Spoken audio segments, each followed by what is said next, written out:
Welcome boys and girls, Costin here with a discussion about the campaign AI in Total War Warhammer 3 Immortal Empires.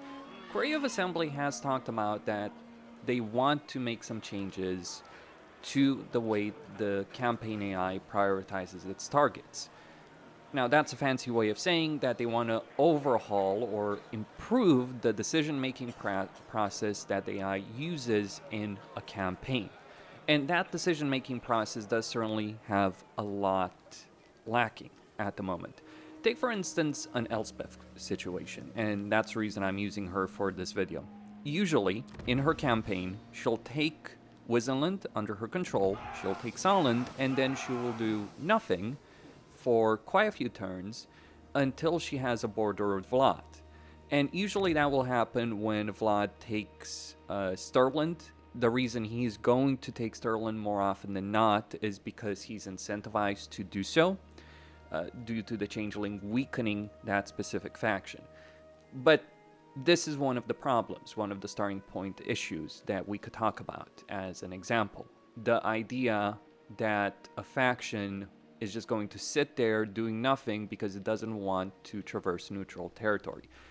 There's a gap between how the AI handles decision making in terms of diplomacy when we think about strength rank, which is one of the main determining factors, aversion between different factions versus the strategic reality that does exist in a campaign. And I think it is one of those important factors for Creative Assembly to actually get right. We'll see if they do so. Hopefully they would, actually, because it would be a genuine benefit for the game as a whole if they were to improve things from that perspective. That is one of the aspects. Another aspect is with regards to how the AI can either be ridiculously aggressive and try and take out every single settlement that they think is a weak target. This is something that usually happens when you're fighting Vlad, that he'll ignore Zufbar because dwarves, being dwarves, are fairly strong, especially on higher difficulties, consider that I'm talking about legendary difficulty here.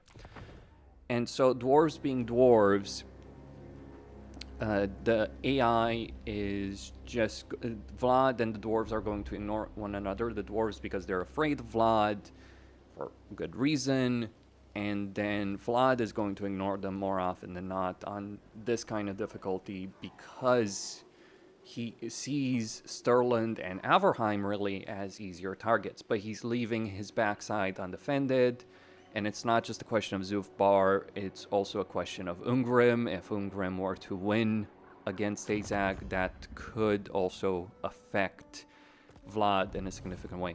This is why usually when I play longer campaigns in Immortal Empires, I almost always see Vlad being wiped out. Sometimes it doesn't happen, but it's fairly rare because you need to have a situation where Ungrim, Zufbar, and Elspeth all fail in order to contain the threat. And this is regardless of faction randomization. Eventually, even if faction randomization, which I think is not necessarily the best way they could have handled that specific idea of like, oh, some factions are going to be better than others. This is why I actually hope that they change it with Lords of End Times. If we're going to get faction randomization, it should hopefully align with the kind of endgame crisis we have enabled, or endgame events that we have enabled, and maybe they just remove the faction randomization, or all those factions of a particular race get buffed.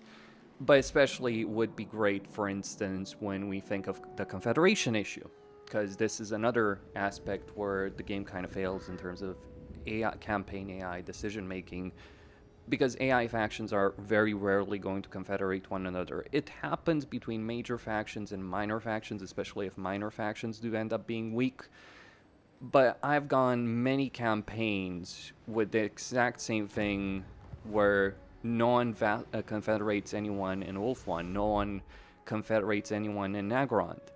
Now, I understand that the Order Tide and even Chaos Tide, the constant confederations that would occur in Warhammer 2 did get annoying because they then ally each other, like Tyrion, Forgrim, and Carl, and also Mazdamundi and Hexoatl.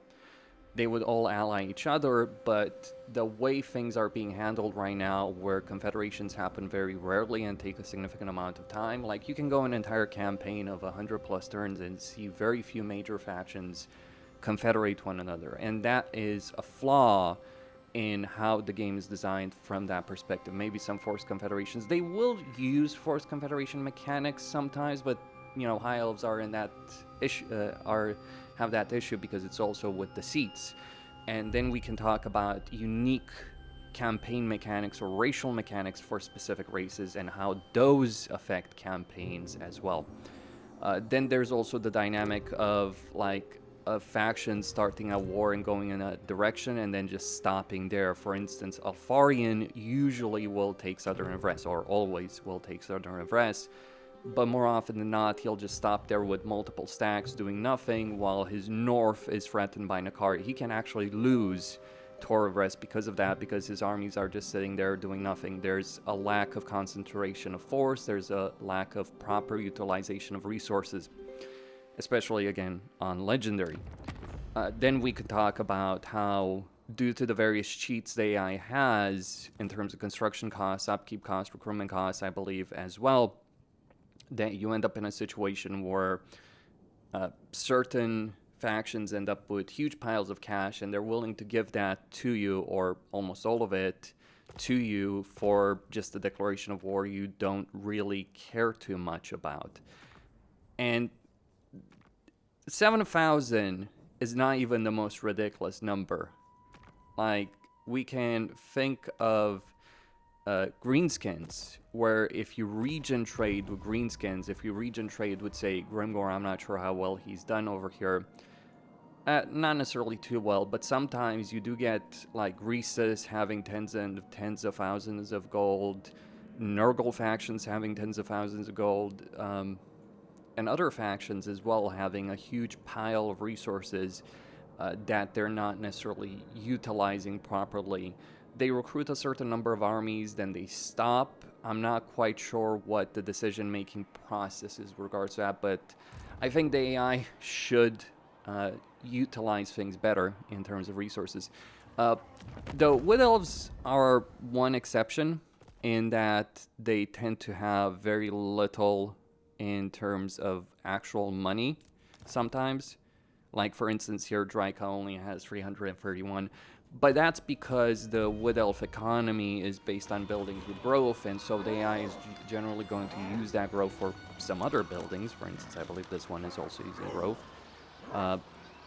And instead of building up economic buildings. But that's more of a Wood Elf situation. But without that money, they actually end up being more limited. And also the armies that Wood Elves do usually recruit tend to be lackluster compared to their potential, because they're not prioritizing the things that they should be prioritizing in terms of building up properly in their empire. That's all I had to say. Costin signing out. Don't forget to subscribe, like, and enable notifications. It's obviously a technical subject, very technical subject, but it does touch on the core of the game. I'm not sure exactly how far Crave Assembly is going to be willing to go with regards to it, but you know, so far we've seen them make some changes with regards to AI prioritization and then just kind of leave them there for a while. Hopefully 8.1 will be a major change with regards to campaign AI prioritization and not just a minor one. That's all.